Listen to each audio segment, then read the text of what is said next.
In the summertime, the branch line station masters enjoy a friendly competition for the most beautiful station on the island of Sodor.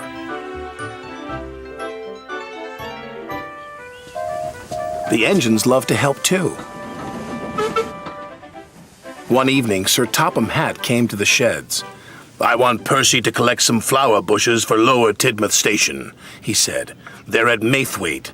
"Maithwaite?" Percy said. Yes, sir," he added nervously. Percy chuffed anxiously through the thickening fog. He doesn't like traveling to Maithwaite at night. The line passes through a junction next to a spooky old quarry mine. Percy hoped the signal at the junction would be green. He didn't want to stop next to the mine, but the signal was red. He had to stop.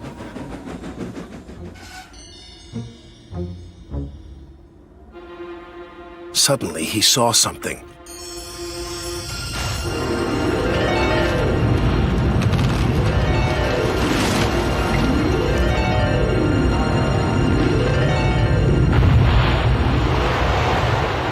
"Bouncing buffers!" cried Percy.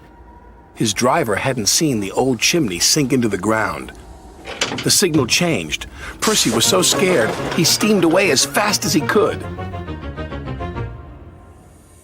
The next day, Percy was telling Donald and Douglas about the disappearing chimney. "It's the naughty gnomes," teased Donald. "We fat men with big feet, they make strange things happen," said Douglas. "It's legend. They steal your wheels and filch your funnels." Percy didn't want to believe them, but he wasn't sure. Sir Topham Hatt was waiting for Percy at Dry All Station. "I want you to collect some freight cars from the abandoned mine," he said. Yes, sir," Percy answered, but he really didn't want to go there again. Percy hoped he wouldn't see anything else disappear. He slipped into the sidings and buffered up to the freight cars. "Spooky," stammered Percy. Suddenly, another building at the old mine sank into the ground.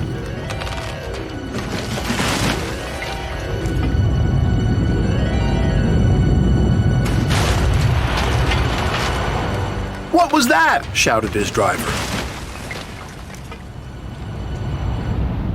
"Double bouncing buffers!" shrieked Percy. He was so scared, he lurched forward and rammed the freight car. "Naughty gnomes!" cried Percy. He steamed away faster than before, all the way back to Lower Tidmouth Station. Percy's driver told Sir Topham Hatt what they had seen. "It's the naughty gnomes," cried Percy. "They like to cause trouble. It's legend." "Nonsense," said Sir Topham Hatt. "The old buildings are collapsing into empty mine shafts, that's all." "But I saw the gnomes," protested Percy. "Of course you did," said Sir Topham Hatt. "Garden gnomes." "Garden gnomes?" "To decorate Lower Tidmouth Station," Sir Topham Hatt said. "They're not scary. Garden gnomes bring good luck."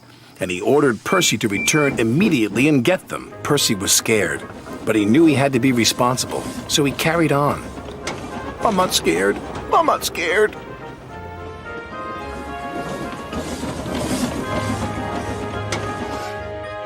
He waited for something else spooky to happen, but it didn't.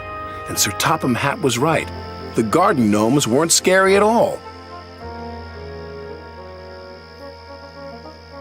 His driver and firemen had collected the gnomes, and Percy took them straight back to Lower Tidmouth Station. Later that week, the station master thanked Percy. "We wouldn't have won our competition without your garden gnomes, Percy." Percy was very proud. "You were right, sir. Naughty gnomes can be lucky after all."